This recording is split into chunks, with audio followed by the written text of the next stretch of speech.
Willkommen und Makam. Rabat. What you really want in an asset class is you want government sponsorship. You want the government coming and saying, we like this thing. You like So like look at Musk. They went, we really like him. Electric cars. That makes us look cool. You know, we're going to subsidize. So we are the wind. We are the wind. Sail. We are the wind. We are the wind. You know, we're going to propel you forward. I want, as an equity investor, I want a slice of that action. Yeah. Good morning. It's Tuesday, the 1st of July. With me today, I have the legend and market commentator extraordinaire, the acid capitalist himself, Hugh Hendry. Hugh, welcome. What a beautiful day it is. What a beautiful day. I mean, 1st of July, very hot in London. Lovely to see you in London. Is this the 1st of July? It's the 1st of July, exactly. That's good to know. Thank you. Nice to be here. I've had a flying visit. I came in at the tail end of last week to see my daughter, her 18th birthday. So, does that make you feel old? Or does it make you feel young? These are things I don't deliberate much about.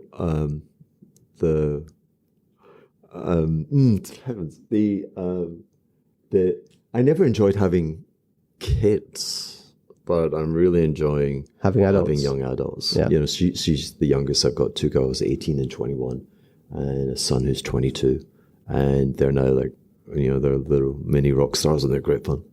Amazing. How long are you staying for?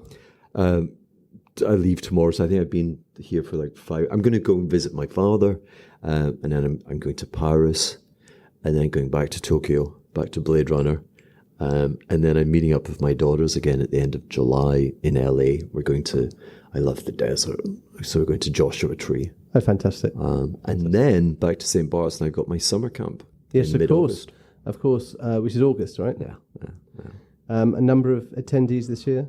The third year, and so we encourage people to come with partners. Yep. Because beautiful place. 3 formal days, stretching to 5.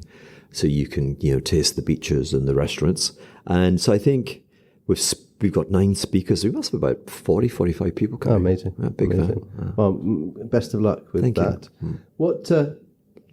What's been taking your attention? I mean, we love talking about markets, but what have you been focusing on over the last 3 to 6 months? Well, I mean, within 6 months, of course, that takes you to the start of Trump 2.0, and the personality, putting that to one side of the orange man, the economic policies that are being pursued, and being pursued very competently by amazing technocrats like Scott Bessent, is an asset capitalist dream. Tell me more. It is like the asset capitalist was put in charge, because I've long maintained that I'm sure your audience, everyone is like really into gold. Everyone's like fiat currencies and they're so evil and all that stuff. And of course there is this temptation for the creation of money, and the manifestation of that is in rising asset prices. Mm-hmm. And my God, everywhere you look, you've got asset prices which seem elevated. And a lot of the responsibility is typically put at the door of the Federal Reserve in America. Monetary policy being too easy, too accommodating, quantitative easing, this kind of the free put from the Federal Reserve. They're always bailing you out, you know, when things go wrong. And if we take a step back, the S&P is up 60 times, 60, since it bottomed in 1982. Now, 1982 was a particular bottom. You know, in real terms, I think in 82, you weren't kind of any higher than the 1929 high. So from a very depressed level, but we're up 60 times. And so everyone's like, oh my God, it's the Fed and the fiat money's out of control.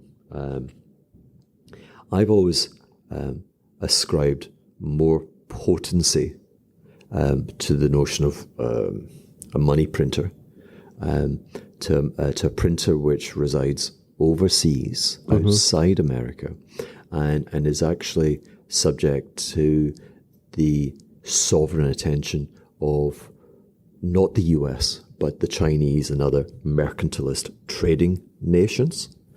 And the system of international trade is a historical merry-go-round. And there are various stops, but the stops would be at Bretton Woods, and the stops before that would be 1929, and the would be 1931 in the UK coming off the gold standard, and Keynes had a profound objection to Bretton Woods because it was being created in the image of the gold standard, and the gold standard had failed for a very obvious and evident reason, which had been ignored in the mimicry of the Bretton Woods.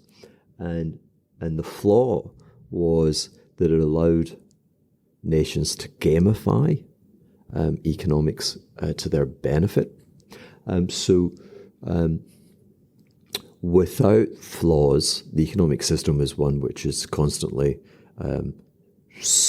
pursuing equilibrium. So in economics, we typically don't have trees that grow to the sky. So economics, if you will, being a natural evolution, and that requires mean reversion.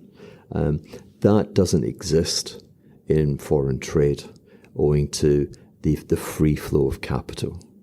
And so how that operates is, so the Chinese have done fantastically well. You can only say use wondrous descriptive terms for how they've transformed their cities and their country.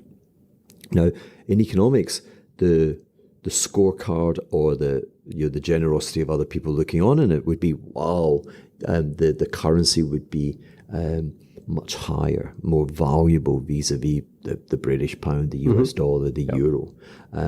But this free flow of capital has allowed for gamification, whereby the Chinese authorities have used the dollars coming in from the trade account to buy US dollars, and therefore to bid down the value of their currency. So their currency is pretty much unchanged since 1994.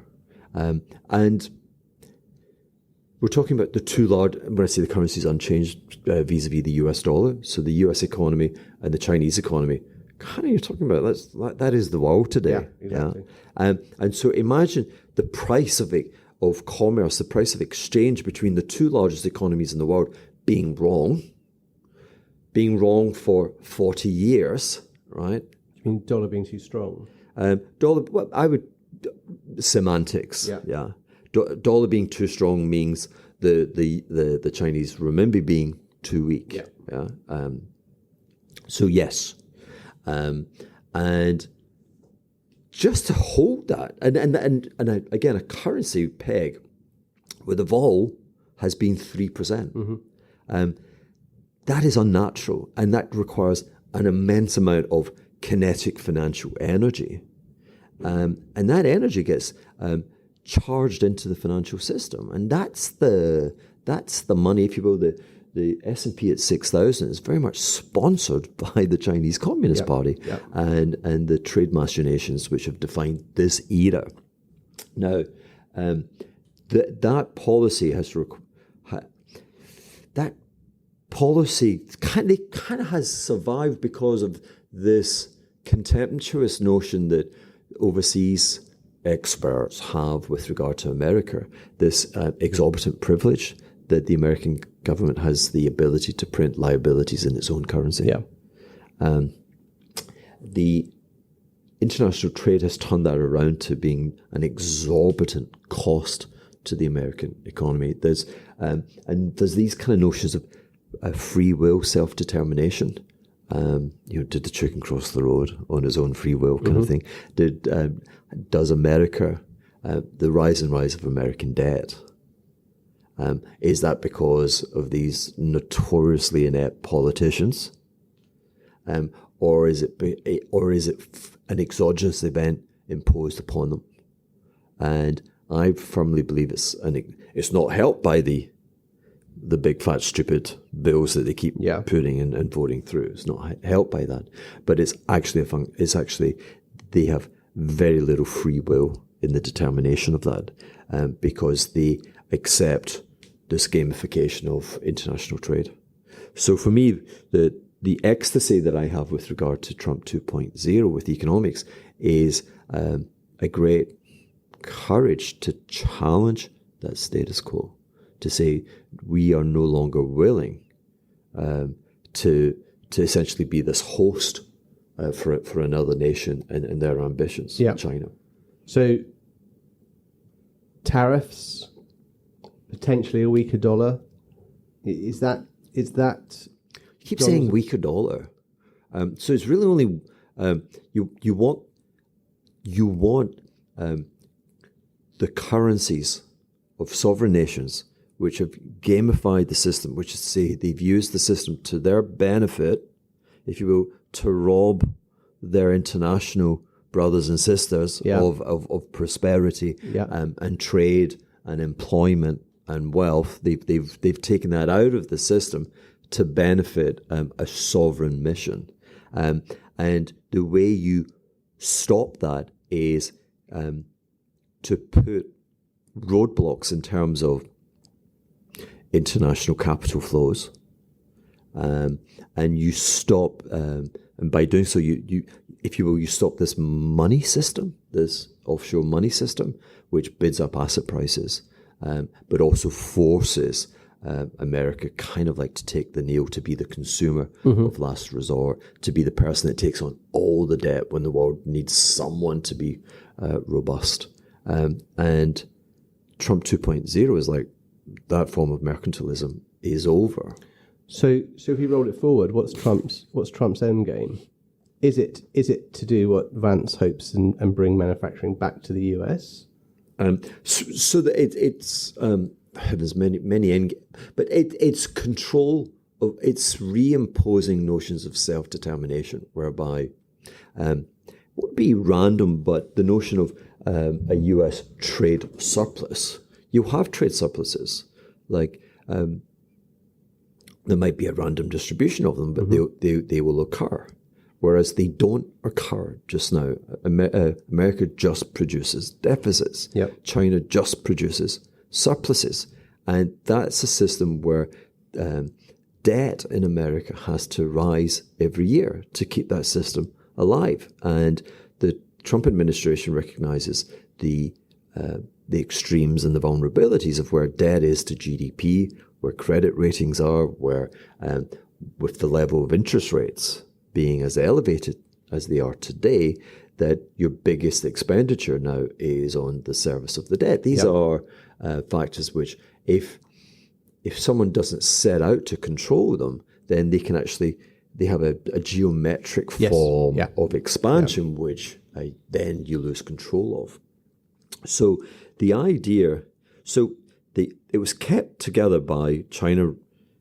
China's attracting over $1 trillion of trade flow into China.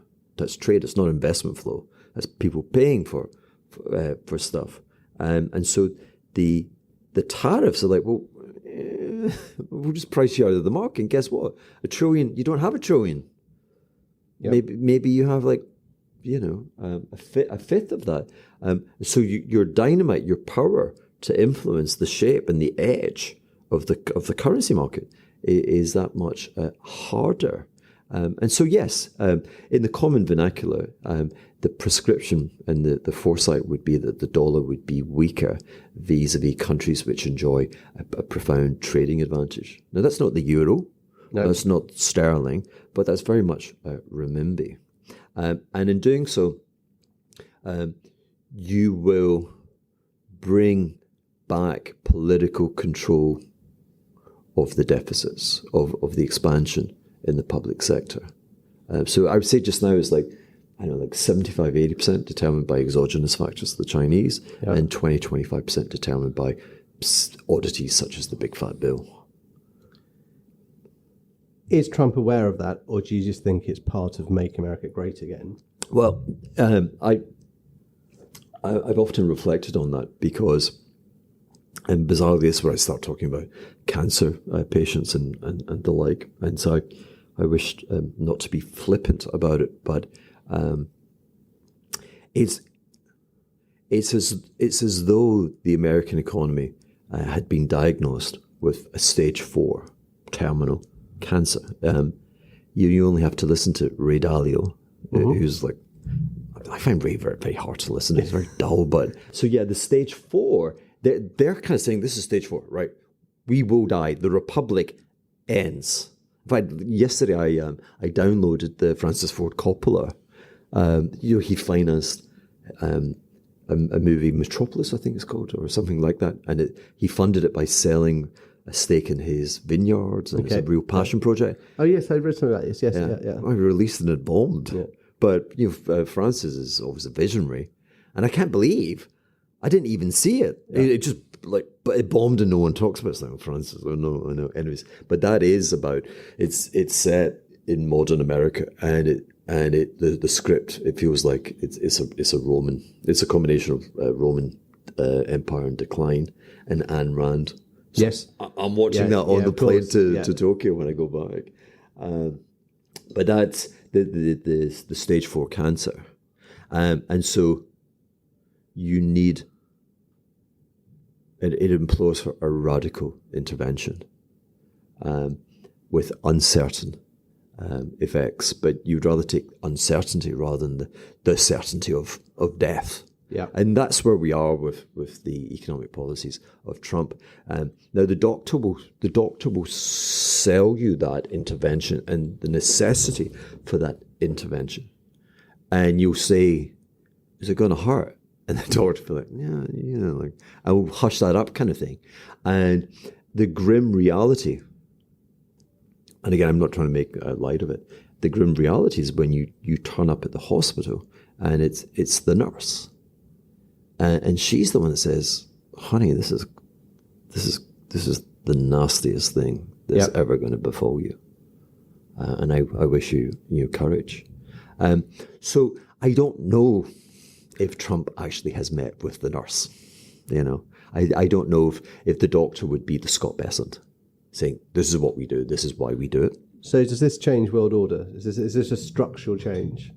Reinforces, it cements world order. So the thing that, I'm clearly out of sync somewhere in the universe of finance. I don't get the dollar weakness. I do not get the dollar weakness that we've seen recently. Yeah, and the comment. I can barely read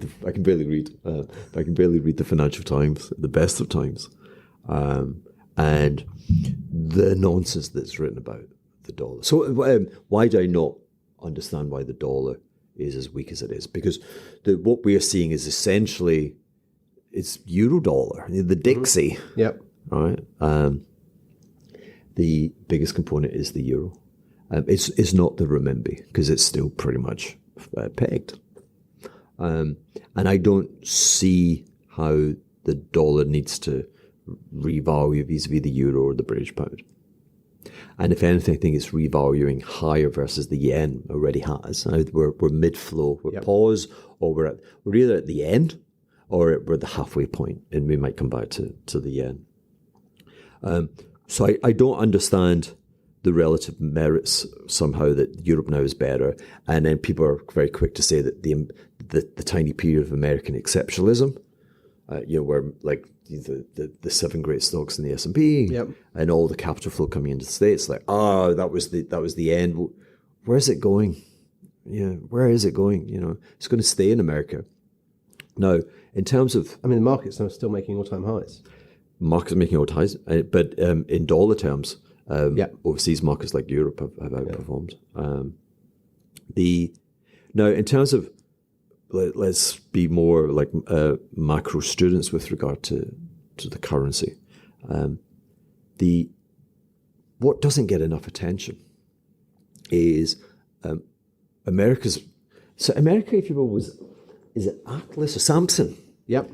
And Delilah came along and cut his hair, and he lost his strength. And like I see Trump 2.0 as Sam's is growing his hair. He's getting longer and he's getting stronger and he's flexing his muscles. Yeah. And so what I mean by that is the tax franchise of America is expanding to the rest of the world. I mean, that's the tariff. It's a tax. Yep. And it's like, well, who's going to pay it? But a big component of it's going to be paid by overseas agents. Yep. The whole NATO thing is a tax. It's like, okay, when you cut my hair, when I had this crew cut, I spent $1 trillion a year for your defense. Yeah. Guess what? I'm not doing that anymore, right? So now you've got to spend 5% of GDP. That's a tax that America's imposed on them. And the I mean, look at the disaster in the UK with the pushing wealthy non-doms out of the country. I mean, the Trump visa thing is, what is it, $1 million, $2 million or something? I don't think it was that much, but you're right. The golden visa. And it's genius. You want these people, right? Of course you do. And what they're not getting is, so the data's slight, but you've got the avalanche out there, the avalanche threat of AI, because when we talk about non-doms and golden visas, it's the narrowness of the tax on the tax-bearing load on the economy is like, so much, the rich people pay it. Exactly. The rich people pay it, right? And then you're pushing them away, like, no, we don't like you. Yeah. Okay, you don't like me, I'll take my money and I'll friggin' bid up Dubai property prices grotesquely, but okay, so you've got really rich people paying a big chunk of it. And I'm not saying, wow, they're amazingly generous. It's just that's how the system works. Maths, right? And then you've got obviously kind of white collar professionals, right? High tax bracket, and they pay a fair load, right? But around the corner, AI is wiping these people out, wiping them out, right? You're chasing the nom-doms away. You're like, who the hell? Look at the Labour Party. Like the disability thing. Everyone's a cripple now. Everyone's got an emotional scar. Like, the COVID made it legitimate for everyone to say, a mill. I don't know, is a money. And you can't question, right? Here's money, And when the Labour Party try and cut it, they're like, obviously people are like, oh, you keep sending me the money. So, and again, that comes to the point where the sovereign debt to GDP has never been higher. Yeah. It's like, wow. So again, anyway, the UK insane, Trump sane. Yeah. Come to America. Like, if you're rich, come to America. You're really welcome, right? If you're the Mujahideen, you're not welcome. Wow. Sort of thing. So that's going on. And so the trade tariff, I think, was the only way they could get it around Trump, because I'd have gone for a tax on capital. I'd have. I mean, they already have a tax on capital, don't they? A personal wealth tax. Which country? America or US? But I would. So gamification, international trade again, just briefly. China has a closed capital account. I can't go and open a renminbi account, a bank account there. I can't buy their bonds. I can't buy property, etc. I can do all of that in America. Okay.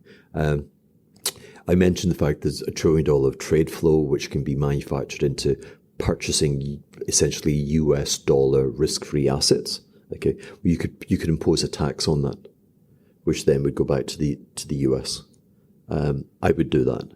But and it's embedded in their provisions in this bill that's going through, which would give them that ability. And that's the one that's getting everyone's like, you've got to take that out because it's really dangerous for markets. What happens if China doesn't continue to buy swathes of US debt? It stopped. So first of all, right, I'll tell you what happens. Amazingly great things happen for America. Do you know what happens? Well, you can't say definitively because of the political thing. So what people forget, because we might even discuss, should you be buying Chinese equities? Yeah. If we were talking about America, undoubtedly yes. The problem we forget is if you go back 100 years and you look at all the equity investments you could make, like across countries, you forget there were so many sovereign failures. Mm-hmm. The US is the one that made it. Yeah. And sitting here today, I'm not sure this version of China will survive. I think there's jump risk. I mean, it's like, I think there's even jump risk with Z. I think he's so profoundly messed up. Yeah. I don't know how stable he is, and there's an arc there that maybe we'll come back to. But that's a survivorship thing with the US. So anyway, if the Chinese stop buying US treasuries, this bold statement, the Chinese currency would appreciate. Yep. It would appreciate, yeah. So we'd get back to the objective of the Trump 2.0 is we need a revaluation in the exchange rate. So that would be, now it's not clear because there's a huge wall of domestic money that wants to get out of China. Mm-hmm. So, but if you did, so I can't say to you if China, so let's say the US closed its capital account and China opened it, where would the currency go? Because there's so much wanting to come out. Yeah. Versus the what you'd want to come in. But over time, you'd have to say a sober analysis would be that the economics of the situation would take the dollar renminbi rate from 7 to closer to 5, I think, in that environment. Whereas where we are just now, there's a risk that we might trade 9, God forbid. We'll see. But the Chinese actually stopped buying treasury bills, or they disguised it. But they're playing a different game. Yeah. And the game is appalling. It becomes like an episode or a chapter of Dune, and the spice colonies of Arrakis. I've been thinking a lot of that recently. I mean, I actually think of the US being a spice colony of the Chinese. That the Chinese are the empire, and the spices that the colony of America are producing are these treasury bonds. Interesting. But it was getting too much attention. The Chinese financial system, the spice is dollars. They need dollars coming in. It's dollars, it's not renminbi. But so they have to manufacture. They have to have a repository and a gigantic sovereign holding of dollars to underpin their financial system. It was getting too much attention, like newspapers can go, wow, the Chinese own $3 trillion of treasuries. And then there was the fear, they had,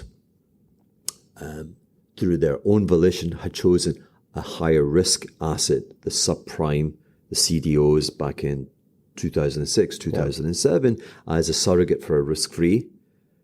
They needed surrogates back then for treasury bills because at the turn of the century, the US was running balanced budgets. And so they weren't producing, there was no need to supply the market with treasury bills. And so Wall Street had to invent a risk-free surrogate, which created the housing market, created 2008. And the Chinese took all of that. And of course, it blew up. And then like Gucci pigs, they were bitching about, like no one forced you to buy them, honey. You bought them. And, we had to send Hank Paulson over to China and he said, we're really sorry. And then the US bailed everything out to preserve their money. But so they thought, ooh, it's getting a bit hot. So what they're doing now is another form of Arrakis and spice colony, the colonization of Africa in the, what is it called? The Belt and Braces? The economic expansion program. Oh yes, Chinese Belt and Braces, BRI, Belt Braces Initiative. Yeah. That is, man, that I sound like a conspiracist, but it's really, really evil. So they need dollars, right? Yep. So they go to, Mozambique, and Mozambique has got like huge thermal coal deposits stranded in the middle of the damn country, and they're like, hey. So what they'll get Mozambique to borrow, I don't know, let's say $1 billion, and it's going to be to finance a mining the thermal coal project, and the Chinese are going to do it, and then they get the Mozambiques to then sell equity, and then the debt goes back to the Chinese. And so the dollars they're raising, the dollars are coming back into the Chinese system. Yeah. So they're actually using, I haven't explained that very well, it's easier to write down, but they need dollar certificates, and rather than just buying them from source in Washington and having Washington as the Arrakis, they go to commodity-rich countries which can use that latent collateral to borrow dollars, and then those borrowed dollars then get siphoned back into the Chinese system, and it's literally spice, which is a fuel for the Chinese economy to grow at 5%. No one talks about it.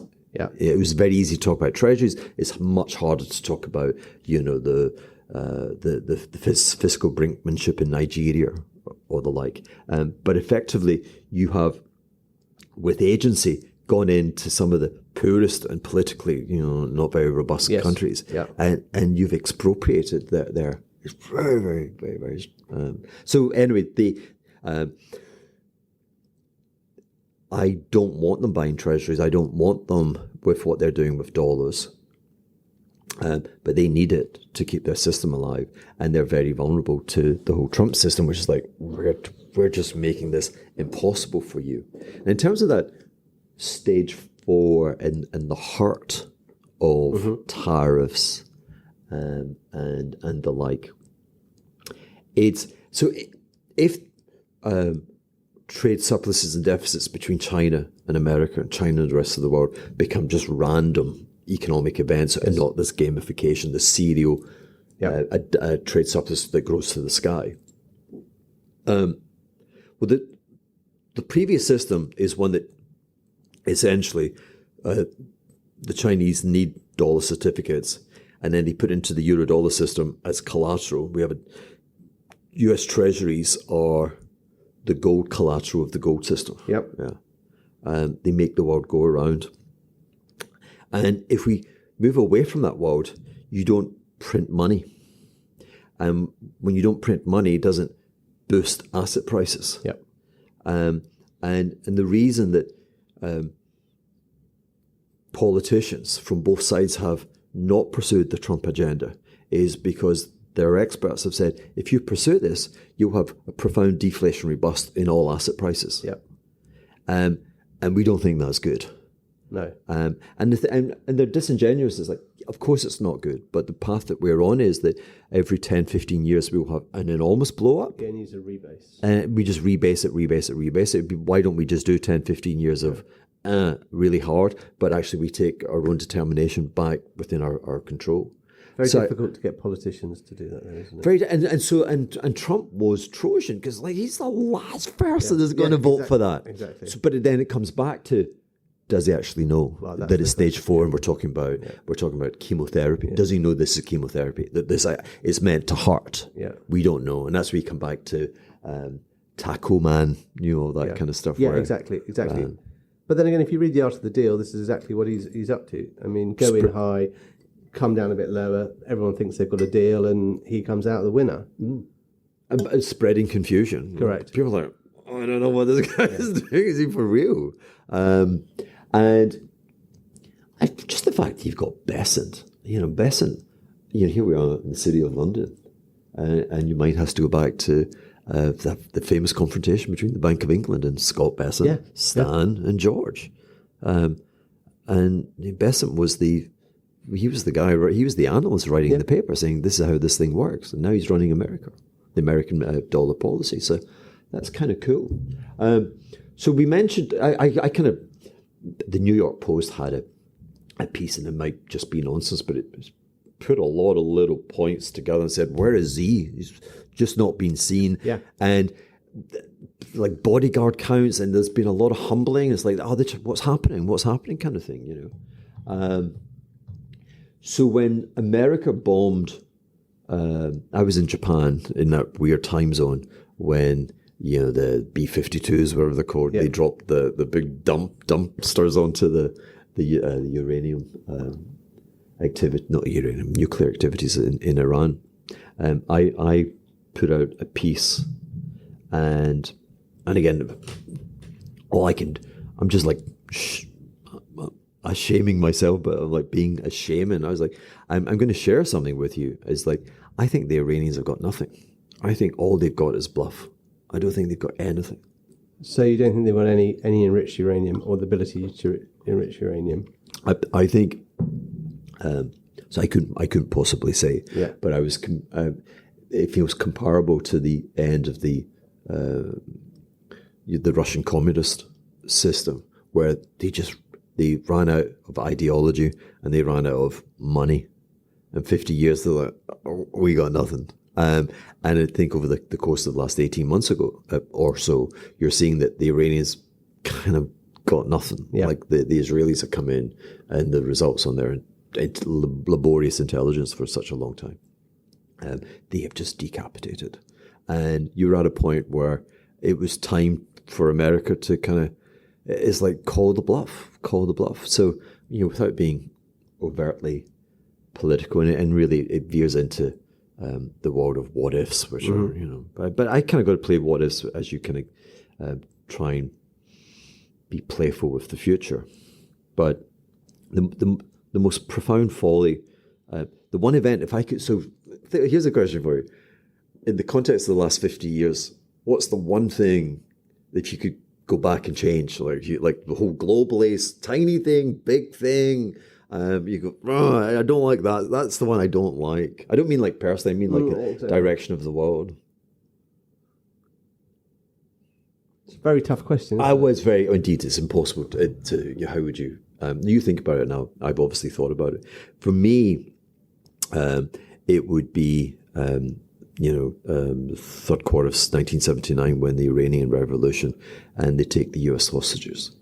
They cross the border, and there's no respect for the sovereignty of the American embassy in Tehran. And they get away with it. They're gangsters and they were having fun, and they got away with it. I'm like, what?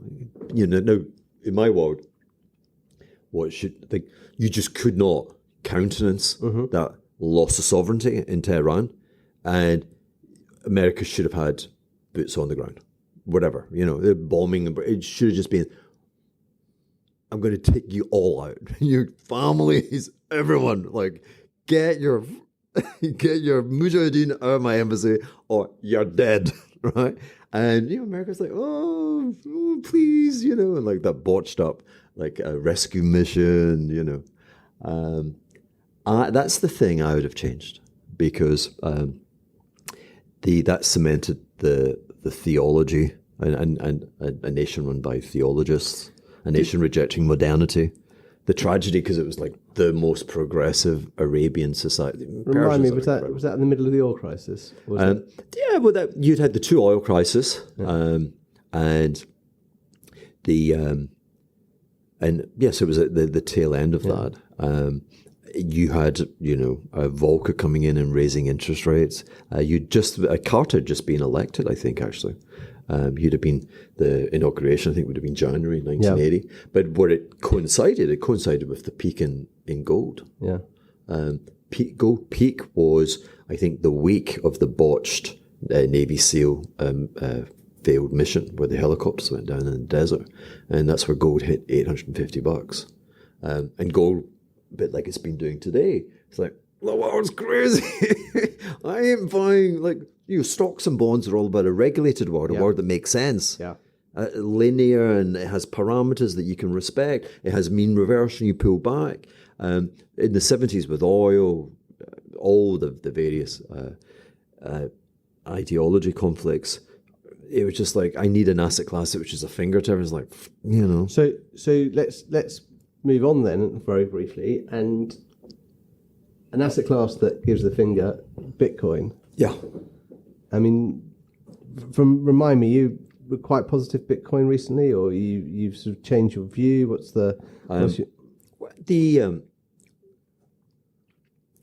I get it. So first and foremost, right? My thing is always, this is such a strange business, investing, speculating. Yeah. And the conceit of intelligence that we have, logicality traps. It's remarkable as speculators the dumb things we convince ourselves we should do, right? And so it sounds trite, but it's actually very powerful that as a speculator, I'm drawn to things. I want to own things which are rising. Of course. I mean, momentum is a wonderful trade. Yeah. I mean, like there used to be that thing about how does a billionaire become a millionaire? It can't be that. How does a rich person become a poor person? Today it would be billionaire, millionaire. And it would be start an airline. Yeah. Oh, today it would be run a value shop. Yeah. It's just like value stocks, they don't work in this economic environment. So you ask about Bitcoin. Bitcoin's been going up. That's attracted my attention. And it has cycles, goes up, it goes, and that's intriguing. But it's going up, and it's going up with volatility. And a lot of kids, and they want to be hedge fund managers, and it's just like if you get that opportunity, and you got $100 million or whatever, which is not enough. You need 300 million for breaking. Your first year, you should be looking for. You look around and say, what's going up that I can put? Like $1 billion. I want to be 3 times leveraged. I want to own the thing that's going up. And I'm going to be kind of super smart and try and trade it a little bit and be options and all that stuff. But that's where you go. You don't go, oh, I made 6% in my first year. Because you know what? You don't make it. No. Yeah, so my first year I did that. That was gold was Bitcoin. Yeah. It was 2003. I mean, investing is very easy. You just need to pick the going up names. Yeah. Well, I mean, it's quite simple, isn't it?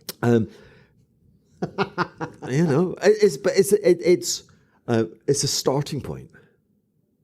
Let's just look at the things that are going up, right? And then let's try and conceive of how we can try and put that into a portfolio. So there's that thing going on. But so I'm trying to keep it simple. I'm trying to say Bitcoin's going up. That's a good thing. Okay. A lot of things have been going up. Yeah.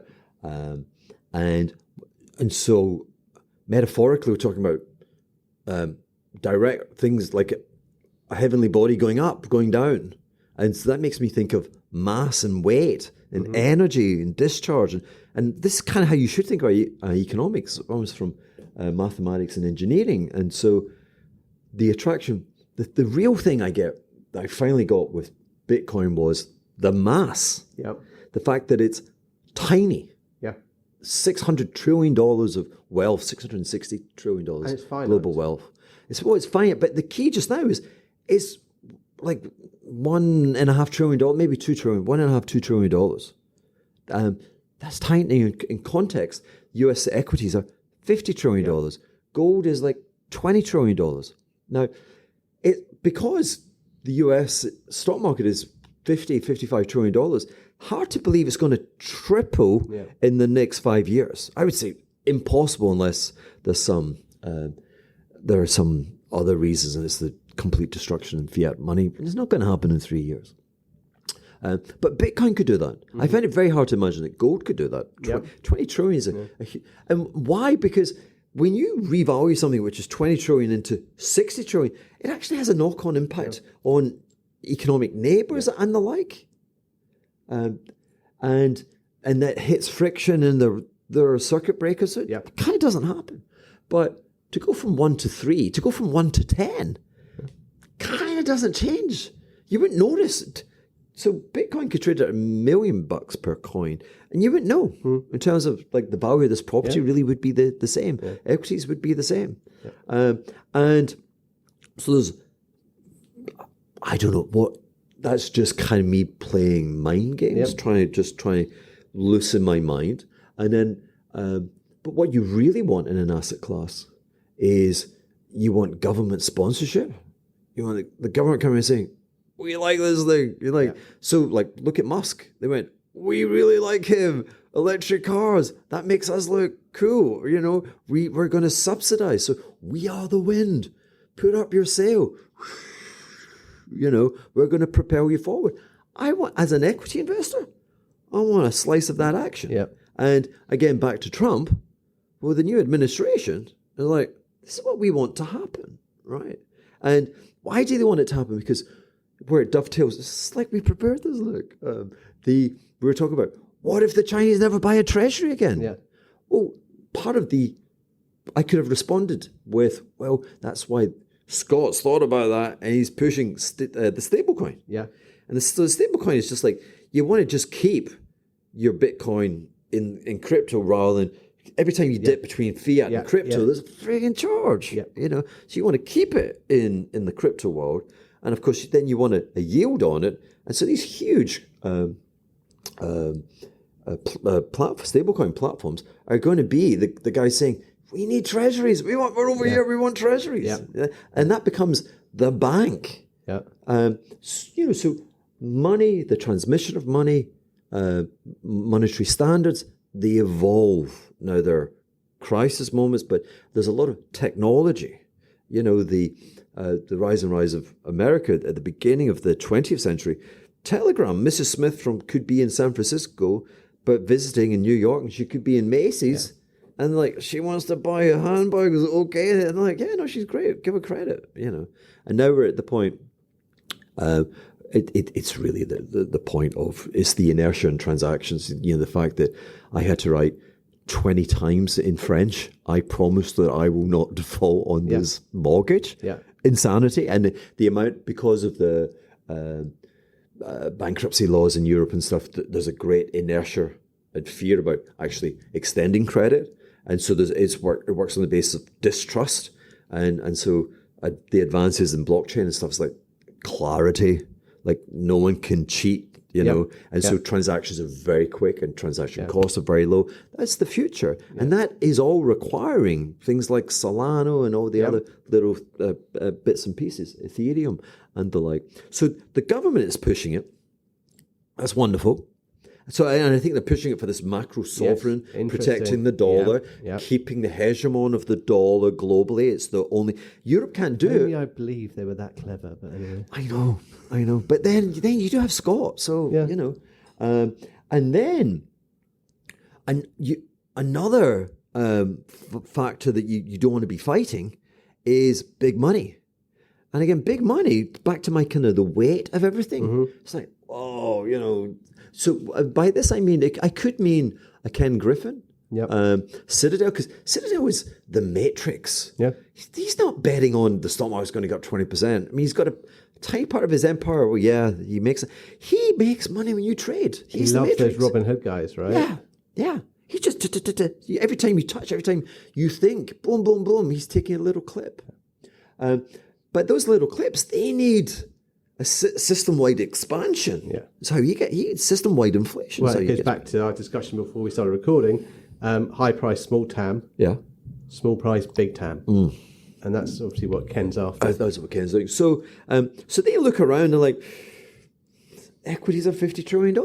We're kind of at the TAM is a huge TAM, but it's not going to expand.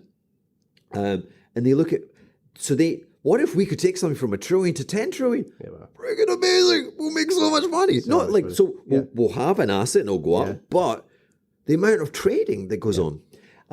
So you get so it was only 4 years ago where it would be a crime to the notion of an ETF that was Bitcoin. And now BlackRock has one. Yeah, and BlackRock, right? Yeah, the government, they've got it right. And then they're doing blockchain on every US treasury that's going to get issued. It's going you're going to see where all the money goes. It's amazing, right? So that's going on. Who else do you have? Oh, and then perhaps the biggest thing is when you there are not derivatives in crypto. They're just beginning. We brought options into the S&P, I think, in 1982. Yeah, right. I call it fractional reserve investing. Mm-hmm. The amount of money, the flow that you suddenly create that goes into, again, a finite to the Bitcoin, it's insane, right? So I find it very, very compelling that Bitcoin could be 10 times higher and very, very rapidly, like over the next 3. I think it has to be very rapid because it still has to catch everyone out. Markets going up like that. Some people get it, most people don't. Yeah, no, I think that's and the reason is because it does it so rapidly.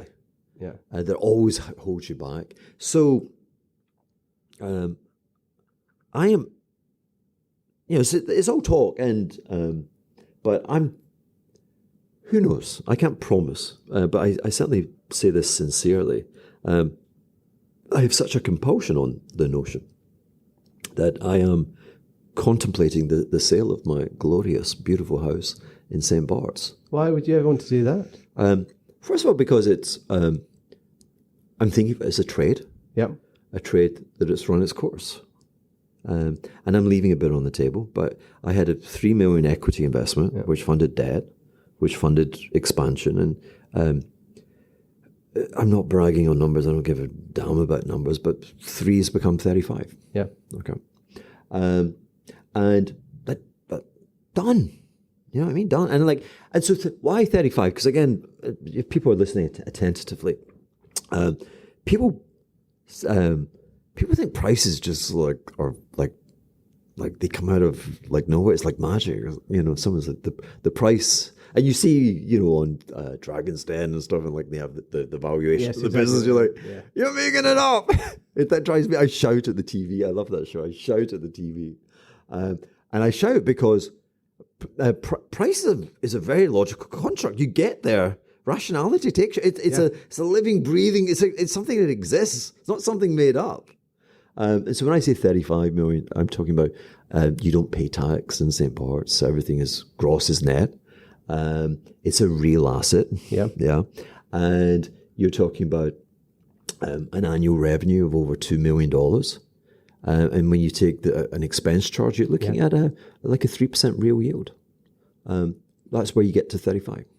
And with 35, I would contemplate taking between 5 and 10 million and buying Bitcoin.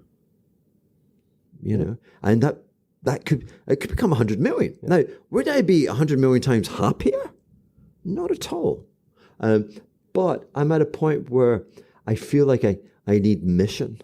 Interesting. And all my asset is tied up in a trade. Yeah. And so I'm like, so I want to overcome it's an astonishing, beautiful. It's me, the manifestation. It's not that I'm beautiful. It's the beautiful version of me. Dream-like, but you got to be again clinical. Say, cut it off. Yeah, trying to move on. And actually, I'd love to build a new place. I've got ideas about. I want to work with prefabrication. The prefab houses in America. I told you I'm going to Joshua Tree. Yeah. Some of I find I take my notebook and design things. Anyway, yeah. So I've got one more topic I'd like to touch on, if that's okay. And it's a topic that is causing a lot of column inches and a lot of time. Is what's the asset capitalist view of how AI will change us and what we do and the world?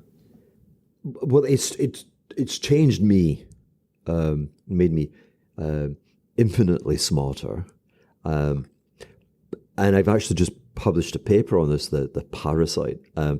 It is scary. I mean, so I'm always a little bit far away from planet Earth anyway, and this is taking me well away from planet Earth. But that the Big Brother element doesn't concern you. The fact that all your thoughts are now there. Yeah, it does. You know my kids write prompts with the word thank you and please and could you do this, and I don't. And now Sam Altman, he doesn't want you to do it. All that please and stuff. No, because that consumes electricity. Exactly right. It takes more bandwidth. Yeah. He's like, what do you want? Yeah. And that's what I do.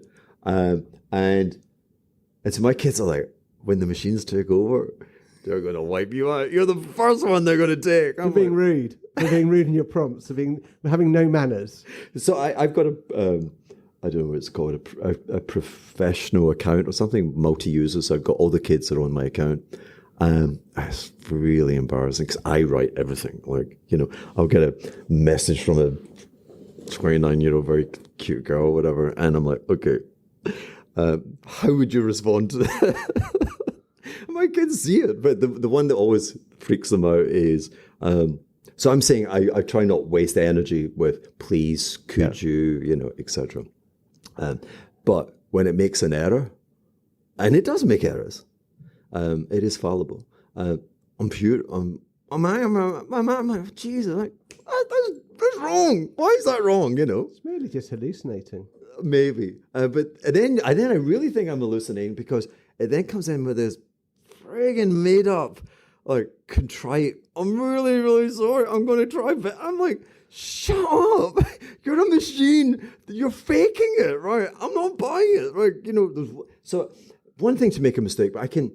I respect mistakes. One of my things was I'm a world-class loser because I train myself. I recognize I'm going to make mistakes, and mistakes are things that I have to be able to accommodate, not be decapitated with. So, but why can't I have contempt for? I'm sorry. Shut up. Get on me. You're wasting my energy. So does it change the world? How does it change the world? And will the world be a better place for it? Because the machines, I guess, will take over. Well, indeed. Well, so I'm very aware that it's. I'm living science fiction life now. The Tom Cruise one, Steven Spielberg, where they have the blobs and they see crimes and they send him out to take it on before the crime happens. Fascinating kind of morality and the like. That's happening because AI has memory. And the more you use it, the more it knows you more than your confidence. Correct, yeah. It knows everything about me. And I'm getting to the point where it's prompting me. It gets it before I get it. It's like thought bubbles are coming digitally at me. And so again, that's the whole OpenAI game ago, isn't it? The whole idea that it took a couple of iterations for the computer to beat the Korean Go expert, and then all of a sudden now just wipes the floor. It's that machine learning that's the scary part, I think. The memory. So and then the economic model is not obvious yet. So I've got. He may be listening. He's no longer. He's rich. He's not in the UK. He's in Monaco. But he, wonderful chap, who's a British AI entrepreneur, and the stuff that's happening, like fashion, internet brands, right? You don't need anyone. You don't need property. Debt collection, like banking systems. You don't need people picking up phones. Call centers. Hold it now. But the thing, back to what we were saying, all of those people were paying tax. They had jobs. Exactly. Right? And like they're really struggling to take they can't reduce disability. I was about to say they still need healthcare, and they still need roads, and they still need defence. No. So that's going on. So then the other side of it is like, but okay. But we are the value of the thing that we're building. So the asset value and tax the capital will be fine. And so maybe, but it's not obvious to me at least. The great winners. It's more like you're investing in the picks and shovel. As opposed to the. I guess the concern is. It's very nice for ChatGPT to rewrite a letter or help you use the correct grammar. But actually, I guess it's what's happening that we don't see behind closed doors, and the speed of that machine learning and robotics and thought, I guess. But I don't see the missing ingredient for me to be more relaxed. And I kind of still pushing in that direction, but I'd like to be able to adequately explain how you make returns on the call center. Like the return on call center is not obvious. Well, I suppose it's a cost cutting, isn't it? Well, yeah, but the call center's not getting equity in the company that pays for its service to take costs out. Do you know what I mean? No, but you rather than hosting 1,000 people in a call center, that will be outsourced to your AI provider. Yeah. So you pay subscription. Yeah, so it becomes cloud. Yeah, maybe that's it's so the other, but it's hard to shake off historical comparisons. So the 1999 and the tech bubble is not the right comparison,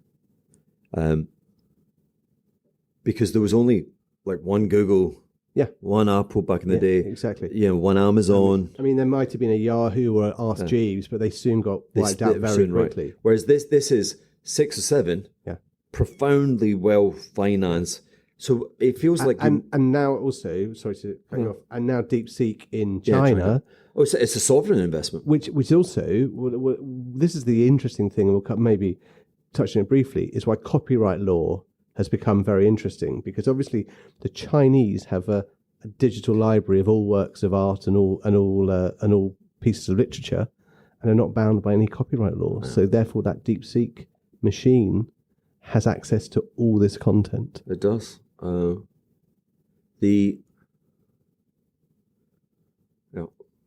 So it feels comparable to like building multiple railroads to the same destination just now. Interesting.